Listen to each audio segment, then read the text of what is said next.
রাজনৈতিক দলগুলোর মধ্যে অনাস্থা আছে। নির্বাচনে জনগণ ঠিক করবেন কোন দল বিজয়ী হবে। যেসব প্রশ্নগুলো নিয়ে আমাদের মধ্যে নির্বাচন কেন্দ্রিক জটিলতা হচ্ছে, তার মধ্যে একটা তো হচ্ছে যে নির্বাচনই আসলে কখন হবে, কখন হওয়া দরকার, এইটা কারোরই নিজস্ব দলীয় রাজনৈতিক বিবেচনা থেকে হওয়া উচিত না। আমাদের দলীয় বিবেচনার ঊর্ধ্বে রাষ্ট্র জাতীয় স্বার্থকে রাখা দরকার।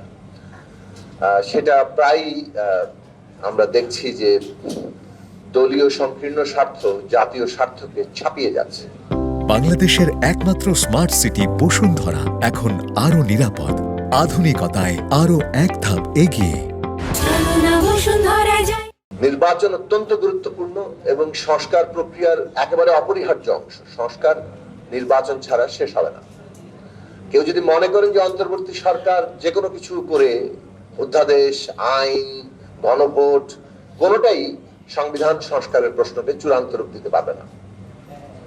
একটা প্রতিনিধিত্বশীল গণতন্ত্রে প্রতিনিধিত্বমূলক ব্যবস্থা কায়েম করেই আপনাকে সংবিধান তৈরি করতে হয় এবং সেটা সংবিধানের পূর্ণতা সেই জায়গাতেই আসবে। সুতরাং এই জায়গাটা খুব গুরুত্বপূর্ণ প্রশ্ন। তর্ক আমরা করতে পারি, কিন্তু তর্কের ঐতিহাসিক জায়গাগুলো দেখলে এখান থেকে ওখান থেকে ছোটখাটো দু একটা উদাহরণ এনে প্রধান ধারার যে দৃষ্টান্ত ঐতিহাসিক ভাবে তৈরি হয়েছে বিভিন্ন দেশে, এমনকি আমাদের দেশেও, সেই জায়গাটা ঠিক করা যায় না। আমাদের দেশে ঐতিহাসিক ভাবে কতগুলো গলত তৈরি হচ্ছে 72 সালে, সেইগুলোকে আমাদের বিবেচনায় রেখেই আমাদেরকে এই সময়ের জায়গাটা ভাবা দরকার। আমরা খুব স্পষ্টভাবে আমাদের দিক থেকে প্রস্তাব তুলেছি যে যৌক্তিকভাবে কি হওয়া উচিত। একটা হচ্ছে যে রাজনৈতিক দলগুলোর মধ্যে অনাস্থা আছে। অনাস্থার জায়গা থেকেই আগামী সংসদ কিংবা যেভাবেই জনপ্রতিনিধি নির্বাচিত হোক না কেন, যে নামই আমরা দেই না কেন, তারা কি আসলে এই সংস্কার প্রস্তাবগুলো এমনকি ঐকমত্যগুলো সেগুলো বাস্তবায়ন করবে? এটাই কিন্তু একটা বড় প্রশ্ন হিসেবে দাঁড়িয়ে যাচ্ছে এবং বেশিরভাগ ক্ষেত্রে ধরে নেওয়া হচ্ছে একটা দল ক্ষমতায় আসবে এবং তারা মানবে না।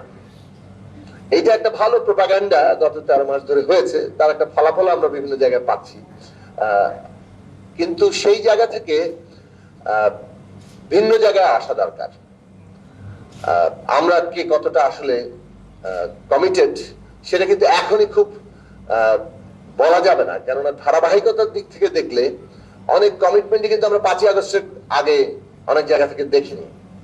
সংস্কারের দিক থেকে, প্রস্তাবের দিক থেকে বলি, প্রশ্নগুলো নিয়ে বিস্তারিতভাবে আলোচনা লেগে থাকার প্রশ্নে বলি, সব জায়গা থেকে আমি এই বিস্তারে যাচ্ছি না। যৌক্তিক জায়গাটা আমরা মনে করি যে হ্যাঁ, অনাস্থাকে দূর করার জন্য একটা আইনগত বাধ্যবাধকতা থাকা দরকার। ঐকমত্য, অঙ্গীকার এগুলো অত্যন্ত গুরুত্বপূর্ণ, কিন্তু যদি অঙ্গীকারেই আমরা আস্থা স্থাপন করতে পারছি না, সে কারণে আইনগত একটা বাধ্যবাধকতা জায়গাটা তৈরি করা দরকার যে আগামী জনপ্রতিনিধিরা ঐকমত্যের সংস্কারগুলো বাস্তবায়ন করবে। কিন্তু যেগুলো নোট অফ ডিসেন্ট আছে সেগুলোর বাস্তবায়ন কিভাবে হবে? এটা তো কেউ না কেউ এই নোট অফ ডিসেন্টের মীমাংসা কি, আমরা যেগুলোতে একমত হতে পারছি না সেগুলোর মীমাংসা কি, জনগণ সেটা মীমাংসা করবে। এর বাইরে তো অন্য কোনো পথ নাই। এর বাইরের পথ হচ্ছে কোনো একটা শক্তি সে ডিটারমিনিংলি হাজির হবে রাজনৈতিক ক্ষমতার কেন্দ্রে।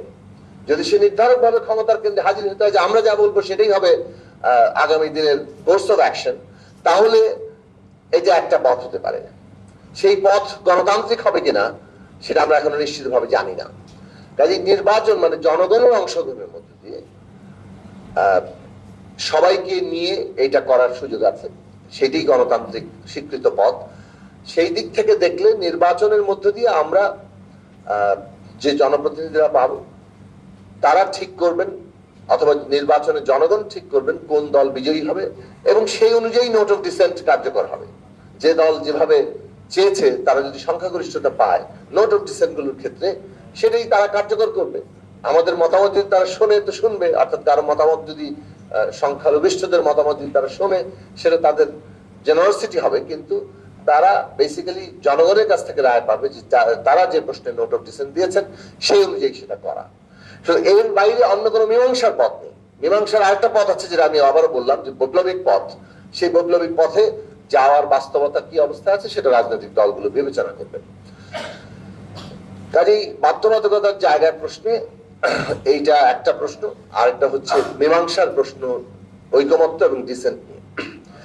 ঐকমত্যের যে প্রশ্ন সেটাও কিন্তু অটোমেটিক্যালি বাস্তবায়ন করা যায় না। রাজনৈতিক কতগুলো দল একত্রিত হয়ে কতগুলো বিষয় ঐকমত্য হয়েছে, অতএব এটা বাস্তবায়নযোগ্য, এটা ধরার কোনো সুযোগ নাই। এইটার নৈতিক রাজনৈতিক জায়গা যদি তৈরি করতে হয়, অবশ্যই জনগণের কাছ থেকে সেটা নিতে হবে। ফলে ইলেকশন ওই এমনকি ঐকমত্যের জায়গাগুলো বাস্তবায়ন করার জন্য অপরিহার্য।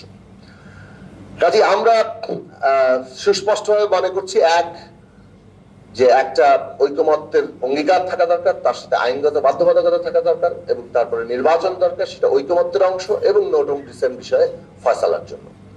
যেমন সুপ্রিম কোর্ট এ বিষয়ে একটা ডিরেকশন দিতে পারে যে আদৌ জুলাই সনদের আইনগত মানে কোনো বাধা আছে কিনা। এই জুলাই সনদ উইল অফ দি পিপলের যদি জায়গা, অভ্যুত্থানের জায়গা থেকে ধরে, তারা যেভাবে এই গভর্নমেন্টের স্বীকৃতি দিয়েছে তেমনি সেইভাবে তারা বলতে পারে। অন্য কোনো উপায় অনুসন্ধান করা যেতে পারে, এ বিষয়ে বিশেষজ্ঞদের আরো কথা বলতে পারেন। কিন্তু খুঁটিনাটি যেহেতু উইল অফ দি পিপল আমরা বিবেচনার মধ্যে নিচ্ছি, উইল অফ দি পিপল সবসময় সাংবিধানিকভাবে লেখা থাকে না। উইল অফ দি পিপলের জুরিসডিকশনটা অনেক বড়, এবং কোর্ট সেই জায়গায় রাষ্ট্রের এবং সময়ের প্রয়োজনে সেই জায়গায় যেতে পারে। ফলে সুপ্রিম কোর্টের একটা ডিরেকশন হতে পারে যে এটা কোনো আইনগত বাধা নেই। আইনগত বাধা ডিরেকশন না থাকলে সরকার নিজে তখন কি ধরনের পদ্ধতিতে এর একটা আইনগত বাধ্যবাধকতা তৈরি করবে, একটা ফ্রেমওয়ার্ক তৈরি করবে, সেটা সরকারের হাতে থাকবে। এখন ফ্রেমওয়ার্ক মানতে কেউ বাধ্য কি বাধ্য না, এগুলো প্রশ্ন তুলতে পারে। মানতে বাধ্য কি বাধ্য না, এটা তো শেষ পর্যন্ত একটা মানে কন্ট্রাক্টের ব্যাপার। কেউ যদি কন্ট্রাক্ট ব্রেক করে, তা আপনারা মনে করেন কেউ এখানে ক্ষমতায় মানে এইটা ব্রেক করে এই জায়গায় বাংলাদেশে আর কেউ থাকতে পারবে? এটা আমরা মনে করি যে এটা অসম্ভব ব্যাপার।